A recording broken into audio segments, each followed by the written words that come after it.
Hey, Practical Ninjas, how's it going? Welcome back to the channel. Today, we're diving into something pretty cool. We are going to learn to build some electronic circuits using multiplexers. But before we dive in, I want to hear from you. Have you messed around with multiplexers before? Or is this your first rodeo? Drop a comment. Let's make this a conversation. So get ready, because by the end of this video, you'll not only get what multiplexers are about, but also pick up some skills to craft your electronic wizardry. Sounds good? Awesome. Let's jump in and become circuit-building ninjas together. Coming to our example. Consider the function f of a, b, c equal to m of 0, 2, 3, 6, 7. The following is the truth table for this function. Y is the output that needs to be obtained for the input values of a, b, and c. Here, the number of inputs is 3. To realize this using a multiplexer, we will use 2 of these inputs as select lines, and the remaining one is connected as input to the multiplexer. As there are 2 select lines, we will use a 4-to-1 multiplexer.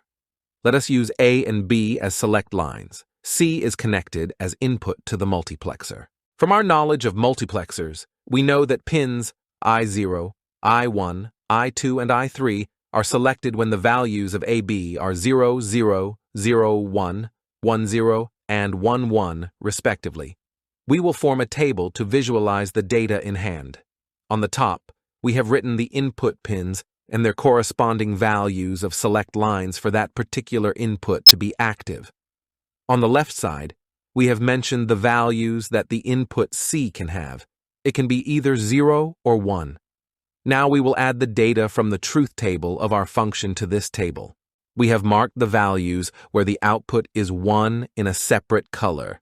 Now all the information that we have is listed in the table. From this table, we will infer the inputs that need to be attached to the input pins I0 through I3. Let us look at the first column. Here the output of minterm 0 is high and the output of minterm 1 is low. Now, if we look at the corresponding value of C, we know that the value is true when the value of C is 0 and vice versa. So, the input to be connected to I0 is C bar. For the second column, both the minterms 2 and 3 are true regardless of the value of C. So, the input attached to I1 is 1. In the third column, the value for minterms 4 and 5 is low, regardless of the value of C. So the input to be attached to pin I2 should be 0.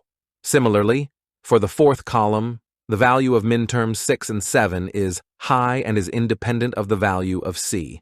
This gives us the input for I3 as 1. In this manner, we have decided the inputs to be connected to the pins I0 through I3. So sometimes, even if we don't have gate ICs available, we can always use multiplexers to create combinational circuits and realize Boolean equations. We hope this explanation is clear to you.